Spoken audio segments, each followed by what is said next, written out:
one legal notice would eventually shut down an entire farm equipment dealership. But the story of how it started wasn't loud or dramatic. It began quietly, with a single farmer, a broken hydraulic part, and a conversation that lasted less than 2 minutes.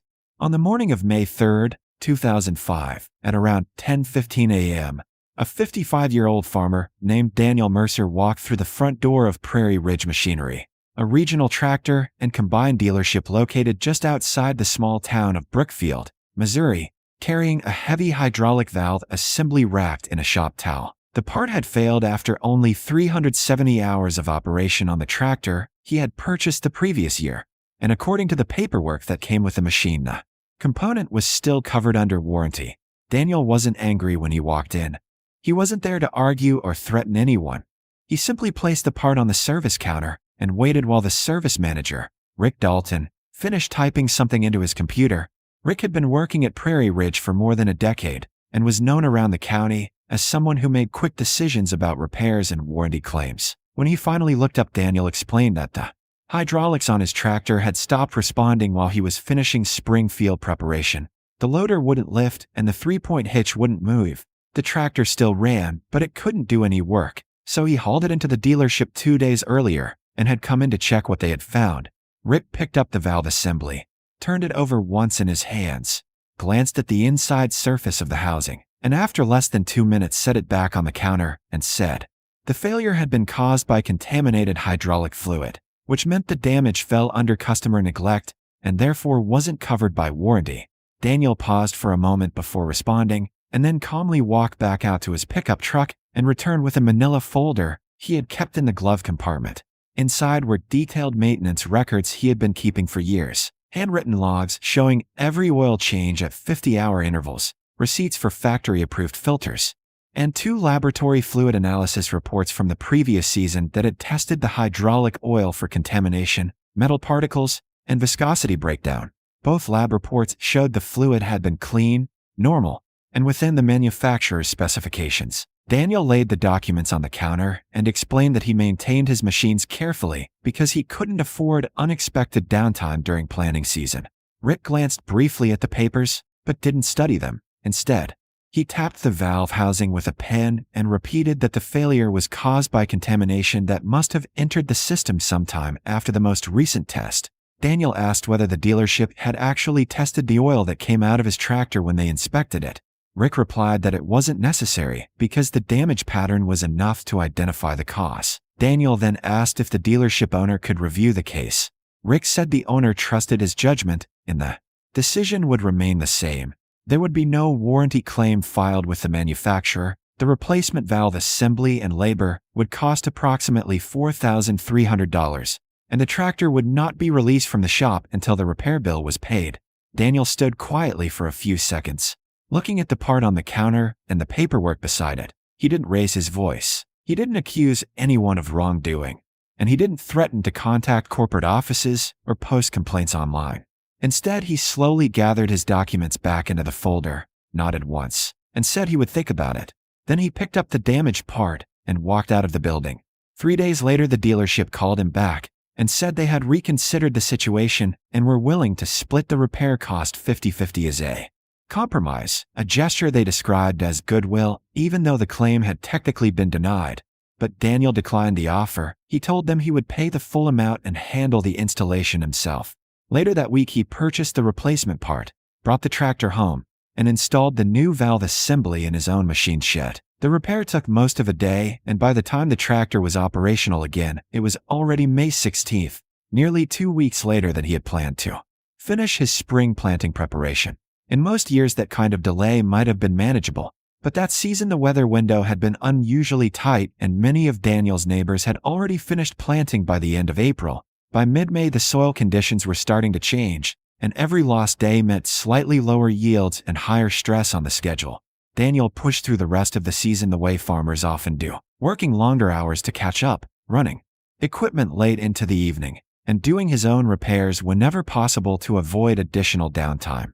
But the financial strain from the unexpected $4,300 repair bill and the delayed planting schedule followed him through the summer. Daniel farmed about 700 acres total, for 140 of which he owned outright, and the remaining 260 he leased from a retired school administrator named Margaret Lewis, who had been renting the ground to him since the late 1980s.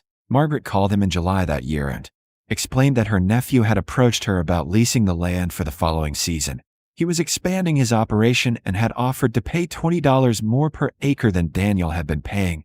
Margaret told Daniel she preferred to keep the land with someone she trusted, but the extra income would make a real difference for her retirement. If Daniel could match the offer, the land would remain his, but if he couldn't, she would have to consider the higher bid. Daniel knew immediately that he wouldn't be able to raise the rent. The unexpected repair bill had already tightened his operating budget, and the planting delay meant his projected yields were slightly lower than usual. Agreeing to the higher rent would push the farm into the red for the year. So he told Margaret he understood her situation and hoped her nephew would take good care of the land. The lease ended that fall, and the 260 acres moved to another operation the following spring. Daniel never talked much about the hydraulic valve failure that started the chain of events. He didn't complain about Prairie Ridge machinery at the coffee shop or mention the situation at the local co-op. He simply adjusted his plans, sold one piece of equipment he no longer needed, and kept farming the acres he still had. But during those 3 days his tractor sat in the dealership shop with the failed part on the counter. 17 other farmers had walked through the service department. Some had asked what happened. Some had overheard the conversation between Daniel and the service manager, and all of them had seen how the situation ended, with a farmer who had brought in detailed maintenance records being told the damage was his responsibility and the decision was final. And while no one said much about it at the time, several of those farmers left the dealership that week thinking about something they hadn't paid much attention to before. What happens when the place you rely on for service stops believing its customers? What Daniel Mercer didn't realize when he walked out of Prairie Ridge Machinery that morning was that his experience was not an isolated one. Over the following months, a quiet pattern began to surface among farmers who had been doing business with the dealership for years. One of the people who remembered Daniel's visit clearly was Mark Henderson, a farmer who operated about 540 acres 12 miles south of Brookfield. Mark had been in the dealership the same week Daniel's tractor was brought in, and he had noticed it sitting in the service bay with the hydraulic system disassembled. At the time, he thought little of it, but when he returned later to pick up parts, he overheard a conversation suggesting the repair had not been covered under warranty. The explanation, according to the service department, was contaminated oil. Mark filed the detail away and went back to his own work. A few months later, during wheat harvest, his combine developed a serious problem when a feeder house bearing failed in the middle of a field. The machine had fewer than 1,000 hours on it and was still under warranty. So Mark called Prairie Ridge and a technician came out to inspect the damage the following morning. The technician took notes and photographs and said he would submit the claim, but 2 days later the service manager, Rick Dalton, called with the decision. According to the dealership, the bearing had failed because the feeder chain had been improperly tensioned. That meant the repair would not be covered. Mark asked how they had determined that, but the explanation was brief and the documentation was described as internal. The repair bill came to about $3,400, and like Daniel before him, Mark decided not to argue. He paid the invoice, finished harvest, and moved on. But the situation stayed with him, and over the winter he began asking a few neighbors whether they had ever dealt with similar warranty issues. The answers surprised him. One farmer described a PTO shaft failure that the dealership blamed on improper hookup, despite the fact that he had been connecting PTO equipment for decades. Another farmer said his tractor's transmission problem had been blamed on overfilled hydraulic fluid, even though the machine had been serviced at the dealership only a few months earlier. A third farmer mentioned a combine repair that had been denied because of supposed foreign material damage in a field that it contained nothing but corn residue. Each story had different details, but the final result was always the same. The dealership examined the equipment, concluded the damage had been caused by the operator, and refused to file a warranty claim with the manufacturer. As Mark continued asking questions, he started writing down the conversations in a small notebook he kept in his office. At first, it was simply a way to remember who had said what, but within a year the notebook contained the names of more than a dozen farmers from nearby townships who had experienced similar situations. None of them had filed complaints, and none of them had organized any kind of protest. Most had simply paid their repair bills and continued farming because Prairie Ridge Machinery was the closest dealership within nearly 40 miles, and during planting or harvest season distance could matter more than frustration. Driving to another dealer for parts or service could mean losing half a day or more when equipment broke down in the middle of a critical window. That reality kept many farmers coming back even when the relationship had become strained. Still, the conversation slowly changed how people viewed the dealership. Farmers who had once assumed warranty coverage would be handled fairly now wondered whether their own repair might be denied the next time something failed. The turning point came when a farmer named Carl Bennett purchased a used tractor from Prairie Ridge that included a short powertrain warranty. Only weeks after bringing the machine home, Carl began hearing a grinding sound in the rear differential when the tractor was under heavy load. Concerned about damaging the drivetrain further, he returned the tractor to the dealership expecting the problem to be repaired under the warranty that had been part of the purchase agreement. After a brief inspection, the service department told him the damage had been caused by operating the tractor in the wrong gear range for the load. Carl insisted he had been using the machine the same way he had operated tractors for 40 years, but the dealership maintained that the damage itself proved improper operation.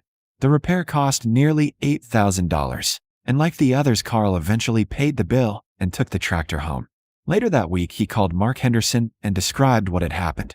When Mark added Carl's experience to the list in his notebook, the pattern became impossible to ignore. By the start of the next planting season, Mark had recorded 15 names, farmers from different areas, running different equipment, but all describing the same type of interaction with the same dealership.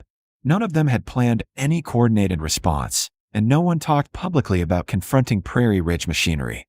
But quietly, without meetings or announcements, several farmers began thinking about something they had never seriously considered before: the possibility of buying their next machines somewhere else. What happened next didn't involve protests, public accusations, or dramatic confrontations.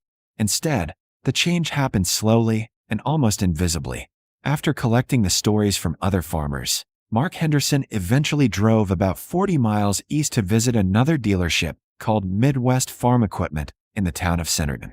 The dealership was smaller than Prairie Ridge, with fewer machines on the lot and a smaller service department. But the service manager there, Alan Brooks, had been working with farm equipment for more than 3 decades. Mark asked him a simple question: how they handled warranty problems when a customer believed a repair should be covered.